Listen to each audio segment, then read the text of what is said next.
Welcome to Awareness to Action, a podcast brought to you by Northwestern Community Services Prevention and Wellness.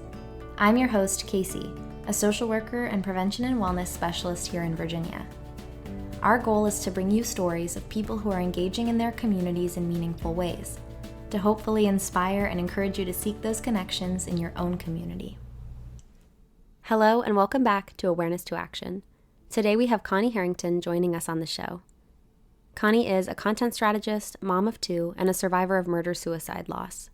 She is on the leadership team of Triumph Over Trauma, the Northern Shenandoah Valley Resilience Initiative, and on the board of the Murder-Suicide Loss Network. In our conversation, we discuss the creation of the network and its growth over the last several years. We talk about the power of community support when grieving and healing, and we talk a lot about what it means to tell our own stories. Connie has taken a lived experience and turned it into true community work for the benefit of others, and I felt really grateful to be able to talk about it with her. I want to let our listeners know that we discuss suicide and homicide pretty extensively in this episode, and it may be difficult for some listeners. As a reminder, help is always available. The Suicide and Crisis Lifeline can be reached by texting or calling 988. Hello, Connie. Thank you for joining us on the Awareness to Action podcast. Oh, thank you for having me. I really appreciate it. Yeah, let's start with you telling our listeners a little bit about yourself and how you came to be involved in this work. Sure. I am a native Virginian, grew up in Northern Virginia and moved out to the Shenandoah Valley. And I'm a content strategist. I'm a mom of two. I'm on the leadership team for our area's trauma-informed community network, which is how I've connected with people at Northwestern. And then I'm also on the board of an organization called Murder-Suicide Loss Network. And the way I became involved with that is unfortunately through a personal experience of murder-suicide loss. I lost my former brother-in-law who took his life and also took the life of my former husband in 2016. And I did not find any specific support resources when the event happened. Certainly there's therapy and trauma therapy and some trauma resources, but not really anything specific to murder-suicide. And 6 years after the event, I decided one day just to search again for a support group and found one that is the group that I'm affiliated with now. So before we move further into this conversation, I think it'd be helpful to define murder-suicide loss for our listeners and maybe give some context for how often these events happen in our communities. Sure. Murder-suicide, the definition I have seen is it is when there is a perpetrator who takes the life of another person in their own life. And those events have to occur within about 48 hours of each other to be considered a murder-suicide. If it's longer than that, they're considered two separate events. And they happen on average every day in the United States. There's an organization called the Violence Policy Center that is one of the best sources for data on murder-suicide loss. There's not a lot of research into the phenomenon, but this organization does a biannual report. And there should be one coming out this year because the last one was from 2023. And there are 1,000 of these incidents on average in the US every year. So that works out to, maybe 3 a day. Interestingly, they also did a ranking of states and how many events per states. And these are, 1,000's not a huge number. With 50 states, the numbers aren't huge. But Virginia, unfortunately, in their last report was ranked 10th. So on the higher end of having a prevalence of murder-suicide. So that was an interesting fact and a somewhat surprising fact to me. I would have thought Virginia would have fared a bit better, but we're one of the more frequently affected states, at least as of a few years ago. Yeah. So your involvement in the work came from a lived experience, and we'll talk a little bit more about that as we go. But can you speak to how the network was started before you found it and kind of the progress and evolution of the work that's taken place since it began? Yeah, absolutely. So the organization got its start in November of 2020, and it was founded by two women named Brittany Noble McCarthy and Sarah Cobb, both of whom were loss survivors. Brittany had lost her father and mother-in-law, and Sarah had lost a brother and a dating partner. And both of them had actually published some information about their losses on the internet. Brittany had written an article for a military organization called TAPS because her father was military connected. And Sarah, her experience motivated her to redirect her career and become a counselor. So she had started a website called My Grief Connection, and they both had published information and they both found each other. They met and they found that experience so enriching, actually talking to someone else who had the same lived experience, that they realized they wanted to do what they could to try and connect with more survivors, to be a resource to more survivors, and just expand the conversation. So Brittany and Sarah were very actively involved in the group for several years, brought on some other people to help support it. They both, for personal reasons, took a step back. Last year, Brittany moved overseas with her husband, and Sarah was very active in finishing her degree and going through the sort of clinical certification process. So when that happened, they passed the reins to a few of us that were active in the group. And that happened last year, that we inherited responsibility for managing the group. One of the things that was always talked about but never pursued was actually pursuing 501c3 status so that we could legitimize ourselves and start to pursue fundraising. So we have been working through that process, and our official fundraising year started beginning of this year. So we're still continuing the support group, which is sort of the base of what Brittany and Sarah created. Those occur regularly every 2 weeks. We actually have one this evening.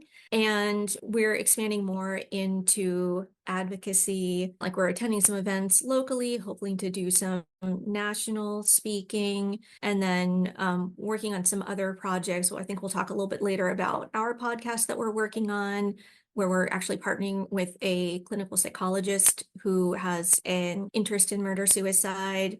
Also looking at working with that person to do some training that will help clinical professionals identify warning signs, because there's just really nothing out there. But giving people some context on warning signs, factors that may lead to somebody to complete a murder-suicide event. And we have some other things that are a little bit more preliminary in the works, but we've moved from, support into also offering the advocacy piece. Well, congratulations on achieving that status. That's a big deal.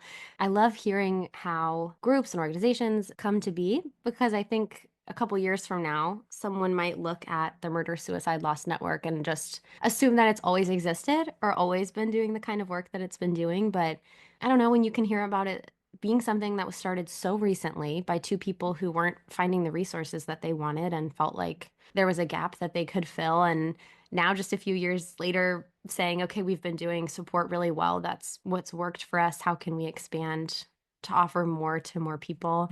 It's just very exciting to hear about. So Yeah, it's been a really exciting process to be part of. Interestingly, we just had surprisingly, another loss event in my very small community. And I didn't know the family, although my daughter went to school with one of the granddaughters of one of the people affected. And I considered this and ended up going to the funeral of one of the people that passed away, and was fortunate enough to connect with someone that did know the family. And I had a conversation with a few people, and just being able to talk to people and say, you're going to get through this, and I have been there, and you are not alone. And whenever you need support, you may not be ready now, or you may be soon, or we get people who've been 10, 20, 30 years out because there was never anything. Like, we get people coming to us that have lived with it, but haven't really had a space to talk about it and be understood. So it's been very powerful to be able to be on the other side of that equation and to just normalize. It's an abnormal life experience, but a lot of the things that people go through, a lot of the feelings they have, a lot of the questions they have, that we're having normal experiences of a very abnormal life experience. and how amazing to be able to offer that verbal support in the moment of saying that you will get through this, like time will go on and you will heal.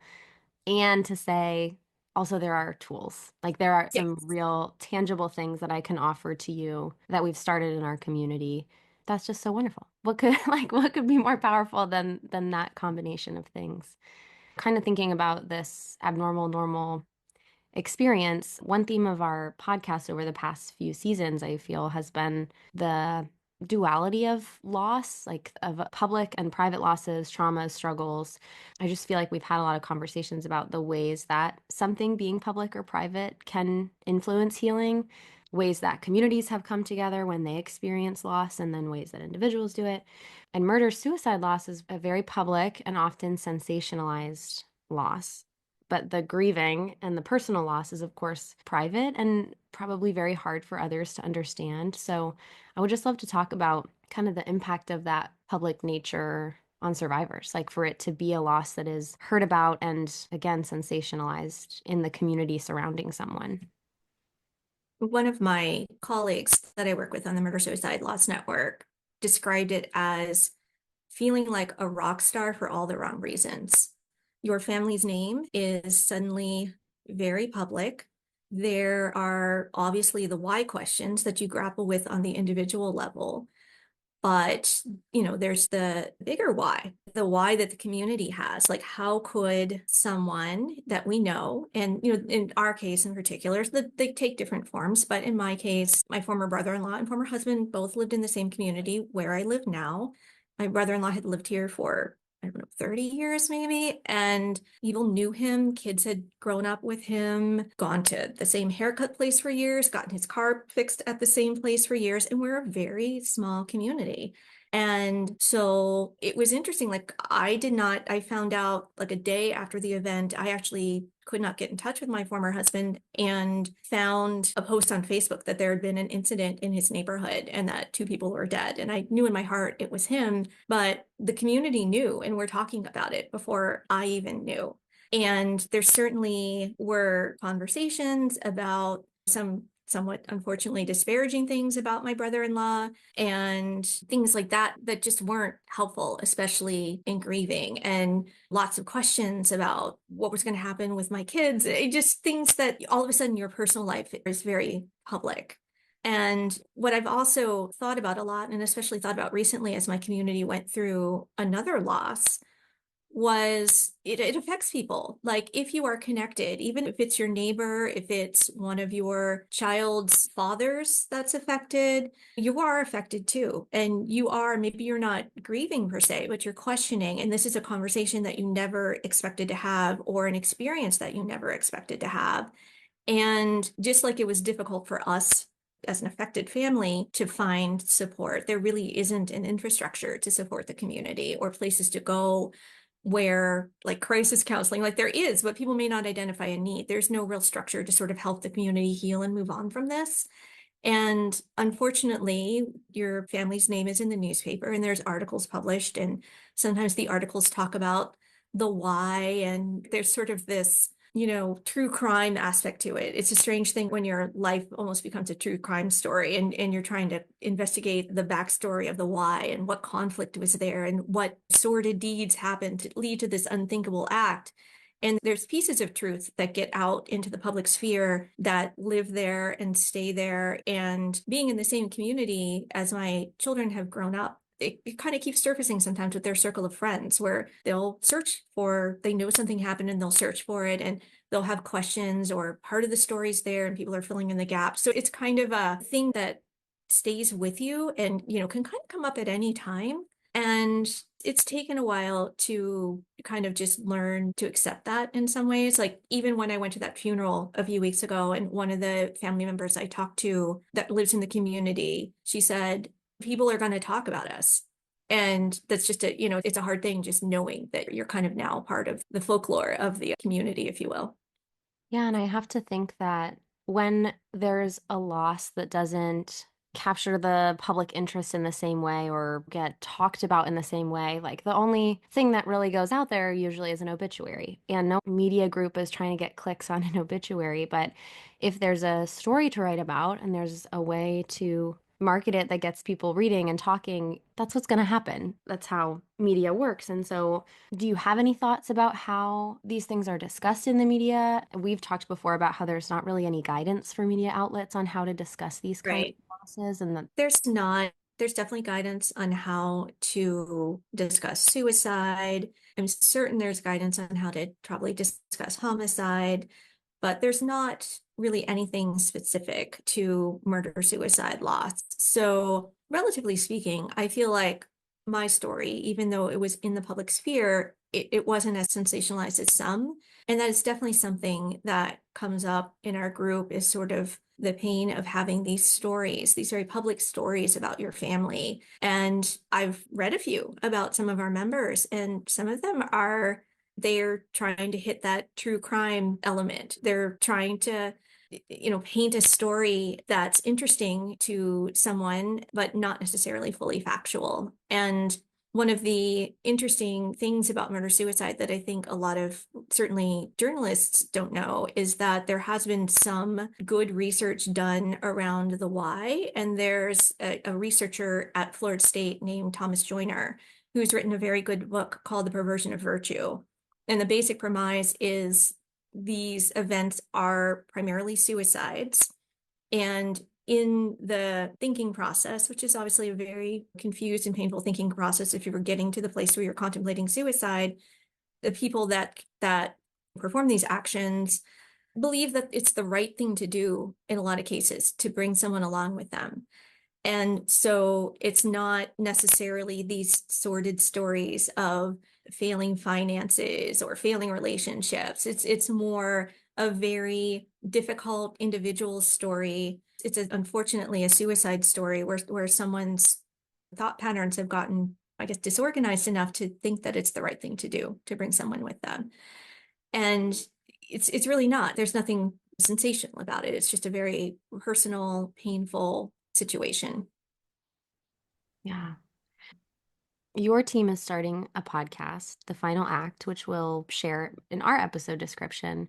And some of those conversations will involve individual stories. So it strikes me that it must hold a lot of meaning and power for someone whose story has been sensationalized or shared widely without their permission or taken out of context, to share it for themselves in an environment where they know that they're going to be cared for. I just am really struck by the safety that someone must feel to be preparing to share their story in a context that you've created as a group of people who care and are survivors themselves. So can you speak a little bit to that?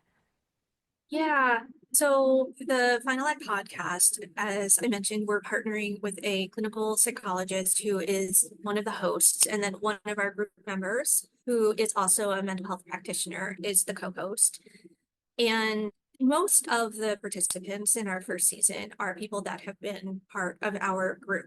And I know it's been a very big priority of the two women hosting it to obviously treat the experiences with care and realize that the people with the lived experiences have the most expertise in obviously the experience of living with murder suicide. So while they're there to give clinical perspective, the spotlight is really on the story and the person telling the story.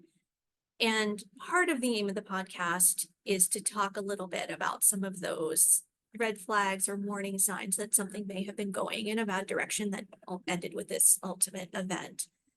I've seen one of the episodes and it was really powerful. They're in production right now. And it's someone that I do work with on the team, so I know her story well. But I think just the ability sometimes to say it out loud, to acknowledge that it happened and not be subject to any kind of negativity, I think is very powerful. And it's hopefully an extension of the environment that we try to create in our support group. And I think for all of us, or for most of us, I mean, we work with all types of survivors, and there's certainly not so much involved in the podcast, but there's certainly survivors that are closer to the victims and may not have known the person that perpetrated the act. But a lot of us that did have a tie to the aggressor in these situations, part of our message is to want to let people know that people are more than their final act. Like, we're calling it the final act because it's kind of a compelling title. But people are more than that. They're complicated people. They're people that we loved. They're people that had good qualities, and they're complicated relationships, like all of our relationships. So hopefully that message gets through too. For those of us, there may be some stories of people that are closer to the victims that may have harder feelings towards the aggressors, and that's fair. But I think for a lot of us, we see the human side of the equation, both our side and the side of the loss as well. Yeah. It feels like your group is able to share through your presence and through this podcast and other projects that I'm sure have not even been created yet, like able to articulate the nuance of this kind of loss and of these events to the community in a way that maybe a media outlet or someone who's hearing about it from a neighbor but it doesn't actually know anyone involved might not be able to. And I'm really relating to you sharing that you just heard an episode from someone whose story you know, but hearing it was moving. I think that is just so relatable. I feel like I have people I love in my life whose stories I know so well. And then when I hear them articulate it to someone else, I'm like, oh my gosh, you really have been Yeah. through so much. I'm so grateful that, you've trusted me with this story, but to hear someone articulate it in maybe a new stage of their life or to a new audience or with new insight is a really powerful thing. The person you're talking about too, like she was very open when I met her about her background and that she had an addiction history. But hearing her story and hearing just the depth of it and the power of it, and it was very powerful. And I think there are people, and certainly probably in our community, that may not know me well and know this one element of my life, which is obviously a defining moment of my life and my family's life. But there is much more, just like there is to all of us. And I think it is true. It is really powerful. Our groups are always so powerful when people come and for many people, it's the first time that almost they've been able to say this outside of themselves, or it's the only place that they feel like they can come and be cared for or be heard. And I think that can be especially true for people who were closer to the aggressor. And it's hard because they are grieving a suicide, but they're obviously have these complex emotions around the decision or the choice that their loved one made in their final moments. And it's a really hard place to be, for sure.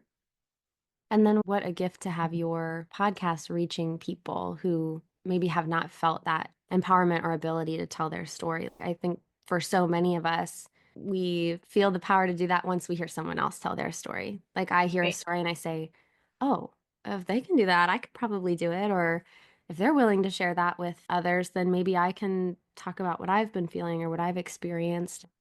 We've experienced it with this podcast. Like you are able to reach so far beyond your community because that's how podcasts and the internet work. But I'm so excited for your team to reach so many more through that project. Yeah, we're excited too. It's always hard meeting new survivors, but it is so powerful to be on that side where you can tell them that, I meet people and I hear their stories, and I've heard a fair amount of stories now, and what you're saying feels normal to me. And it may not feel normal to your neighbors. It may not feel normal to even other people in your family that just don't understand the very specific experience that you're going through. And it is great. And I do have to give a lot of credit to Brittany and Sarah for being the first brave souls that were, I mean, they may not be the first people that have ever told their story, but that knew it was something that they needed to do. And definitely, I know in speaking with Brittany, she'd had some concerns about getting this attached. Like, do I want to be identified with this? And I understand those concerns too, but it's just necessary. I think not everybody needs to speak out, but I think the people that do help the people that are not quite in that space yet or may never be in that space. Not everybody has to. Yeah, absolutely. Access to support and resources is crucial for anyone navigating a loss of any kind, but can be especially important and more challenging to find when someone is facing a specific type of loss, such as murder suicide. So I would love to talk about that gap in resources and gap in knowledge of resources and what your team is doing to address it, because I know that's a really big part of your work. It is.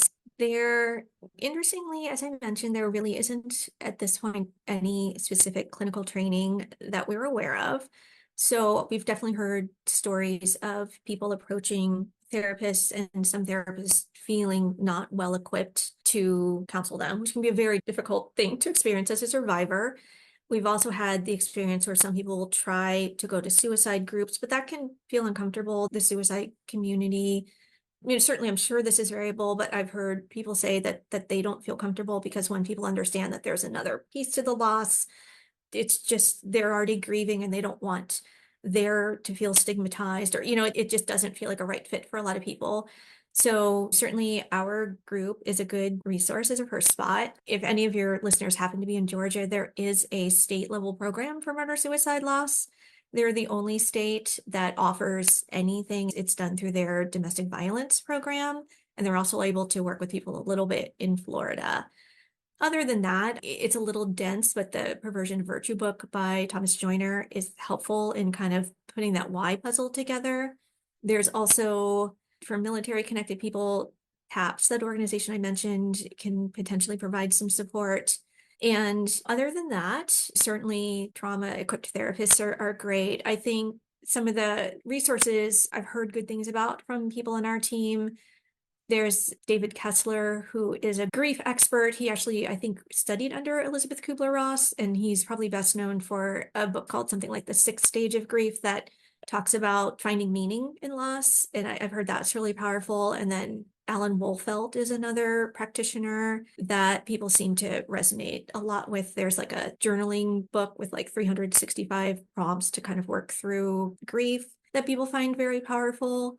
So everybody's experience is different and people resonate with different things, but we do try to suggest some resources to people and share them with our group to just help people find their way. We do have a resources page on our website as well.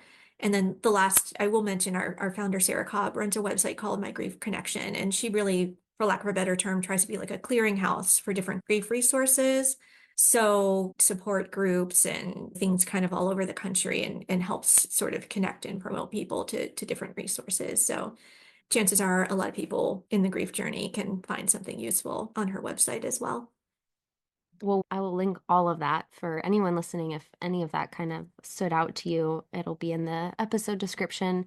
Connie, what do you think we can do to help community providers know about resources that are out there, like those who are responding to the loss in the moment or someone that a survivor gets connected with after the fact? Is there a way for us to help these resources be more well known? Yeah, that's such a good question. I know one of our hopes with the training that we're hopefully starting to create this year is it's going to start as a prevention tool, but we do want to have a piece of it that is also targeted to providers who this may be the first time, only time they've ever encountered somebody with this type of loss, and can at least have a place to go where they can kind of get training on it and get up to speed on some of the theories behind it, and just to help. So that's one of our goals, is to kind of have a piece of it that's also post-vention focused and targeted to clinicians. And I think other than that, I feel like our website at least is a jumping off place, like our resource page hopefully can be that for people, because it is, I've described it as going into the woods without a compass. You don't know how to find your way out, and there's a lot of unknowns. And I'm sure it's actually probably difficult for providers too, because it's just not a well understood and well researched phenomenon. Yeah, when I first got connected with your group, this is such a it's such a small thing, but sometimes I feel like really wonderful resources are created by people who are doing good work, but it's hard to find those resources because of the names, honestly. And Mhm. when I saw yours, I was like, this is so great because someone who's Googling resources, like they can't not have a result for the Murder Suicide Loss Network. It's in the title. The resources that you have are right there on the page. I can only imagine how far the reach goes, even for people who have never come to a support group, but who are Yeah. experiencing a loss and feeling alone and Googling it and finding what you're offering. It's pretty cool. That's what we hoped. We hope too that, because not everybody, we get visits to our website, we get people who sign up, people that want to join. We have a brief intake process where we just meet and have a half an hour conversation and tell them about the group and hear a little bit about their story. But sometimes people will go through that process and never come back, or sign up for an intake and not ready, or they're not in a place to do it. But we just hope that even if they're not joining the group, that they'll walk away with a resource or something that will just help them take the next step and help them on the path. It's a very complicated grief and it takes time, but every step on the journey is a step forward. Absolutely. So before we wrap up, I want to talk just a little bit more about the support groups. I myself have benefited from support groups. I think group work is such a crucial tool for healing from a lot of things, with a lot of things, in a lot of things, because there's just something really special about, as you have already said, finding someone who knows kind of what you're going through or can relate to it in a real way.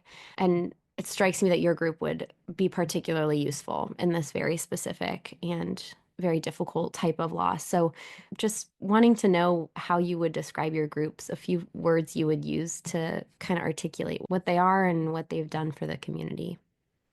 Sure. We hold them every other week, typically on Fridays, although we've experimented with some other times.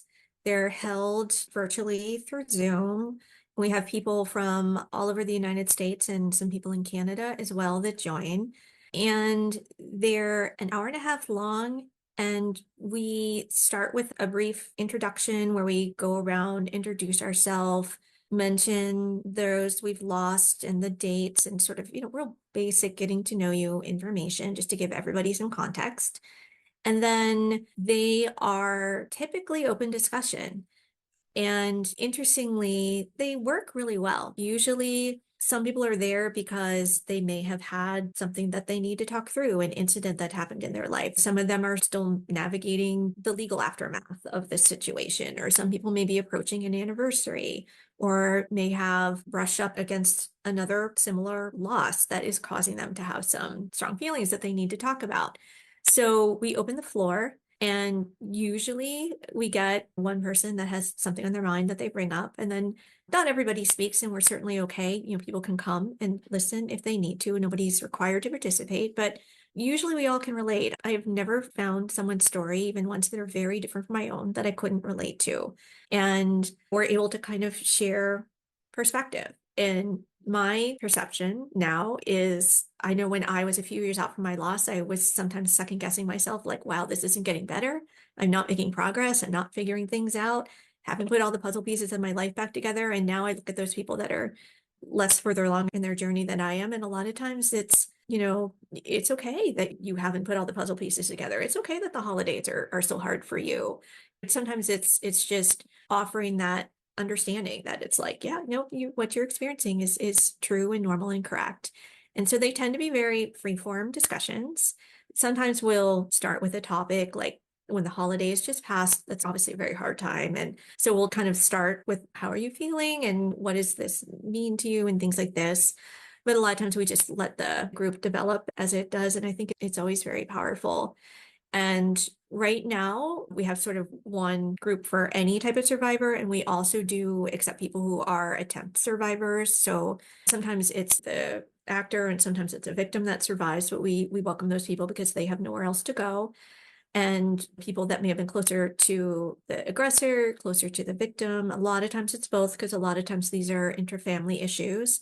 And we invite everybody to come to our groups and any stage of their journey. We get people that come immediately after a loss and may stay with us for a year. We get people that have been 30 years out, people that are now adults that experience losses as children, really anybody at any stage. We get people that we may not have seen for a year that come back because it's getting close to the anniversary. So we're really very flexible as far as there's no requirement on coming or not coming, no requirement on speaking if you come. We just try to create an open space for anyone. And as we grow, like I know I have never been in some of our bigger groups, but I know they have happened and where there have been breakout rooms and things like that. But we certainly would be interested in having more focused groups for different segments of the survivor population. But right now, we're just open to everybody.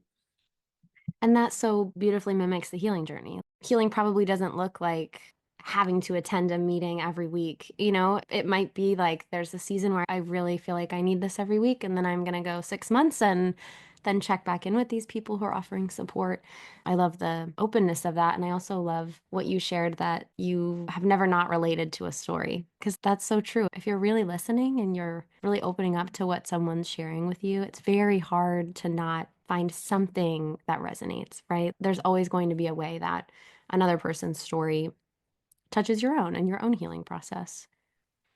Definitely. It's one of those powerful things about the group, at least for me. I remember the first time I had done my intake with Brittany Noel McCarthy and went to a group, maybe in that week or the next week. And I have the email, and I emailed her after the group promptly and said, thank you. And I said, this is the first time, it was 6 years after my loss. First time I think I felt normal. First time I think I have some of these things that I have been feeling and struggling with. I'm not alone. I am not the only one. So it is a very powerful thing. What has it meant for you to receive that support and benefit from that support, and then to be able to turn around and provide that support back, not just through your presence and participation in a support group, but through very real and hard work on the board and for the organization? It is very powerful. I will say, and I have been through lots and lots of therapy, and I can credit, though, I think the group, even though I really appreciate my therapist and she helped me tremendously, I really credit the group for kind of getting me out of grieving and into post-traumatic growth. You may be familiar with, there's a model that the TAPS organization I mentioned a few times uses of sort of traumatic healing. And it talks about the first layer you have to stabilize, and, do you have food? Do you have housing? Do you have a job? And then the big kind of part of the pyramid is grieving. And then at the top of the pyramid is post-traumatic growth.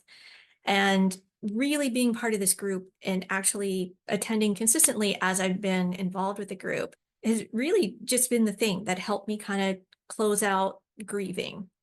Not to say it's closed. I don't think it's ever completely closed with this complicated type of loss. And that model acknowledges, like, you move into this chapter of you're starting to make meaning of it and you're starting to do something with it, whatever that may be in your own journey. And you're still going to encounter seasons when you're grieving. Like, I certainly, the anniversary of the loss rolls around and I have this 6-week window of time where I'm kind of on edge because it's coming and rethinking things. And it's just, it happens. And the holidays are hard, and birthdays, and you can still be tackled by those huge waves of grief out of nowhere unexpectedly. But it's getting to that place in the journey where you're like, well, I personally know, I know what this is. I know what this feeling is, and I know it's not going to be forever. And so even being able to tell people, this has profoundly changed your life, and this grief is big. And if you keep working on it and keep opening up about it, you will get to this place where it is something that you can just sort of integrate into your life instead of having it be the centerpiece of your life. So it really has been a tremendously powerful experience for me. And I knew from the beginning of my journey when this happened, and partly because it was public, that there will be a time when I have to speak out about it. And it's less about the sensationalistic true crime why, like, that's not why I want to speak out about it. But it's more about just the acknowledgement that this is real and this happened, and it's part of my life and part of who I am. And I want to create something good out of it, because I think that's even why it happened in life. I've started to realize in some ways this lived experience I have, which is kind of awful, but it's also one of the most powerful resources that I have in my life as well. Mm. Well, I deeply respect and appreciate you responding to that knowledge that it was for you to speak out about. It seems to me like it would be easier to feel that and ignore it. Like, it is easier to not take action much of the time, but I just think everything you've just shared is a testament to the healing you've done and what you and your network are providing to the community through awareness and support is a really amazing thing. So, thank you. Yeah, thank you. I want to end by asking you the question we ask all of our guests, which I feel like you have answered through this entire conversation, but I'll ask it in a concise way anyways. What does the process of awareness to action mean to you? I think the awareness piece, like, certainly this was never on my radar that this could ever be part of my life. If you asked me to think about the story of my life, I never would have assumed I would have been in the place that I am. And so it was a little bit forced by circumstance to find my way out of that woods without a compass. And I'm really happy, not only that I found this group, but when the group was sort of reconfiguring itself, and I had said before, like, I would be happy to help volunteer as I can. And I think for me, it's just that journey of sort of life circumstance, and really a life circumstance I personally know I didn't create or cause in any way, but being able to just find a place to feel at home with my experience. And then when the time was right, being able to raise my hand and say, yeah, I'll help continue this. I'll help continue this good work and play my role as I can to help people that follow along. I'd love to see a world where murder-suicide didn't exist, and maybe some of the prevention work we can do can help prevent some of it. But unfortunately, I think it's going to be a thing that happens in the world, and now at least people have a space to go. Well, I love that answer. And again, just really appreciate the work you've done and that you raised your hand. So thank you for sharing your story with us. To everyone listening, again, I will share all of these resources and just really encourage you to look at the Murder Suicide Loss Network website. They have a great resource list there. And as we've talked about, grief is complex, and you don't know what kind of grief resources can help you through any type of loss. So even if you're not a survivor of this type of loss, I would encourage you to check it out. And Connie, thank you again so much for joining us.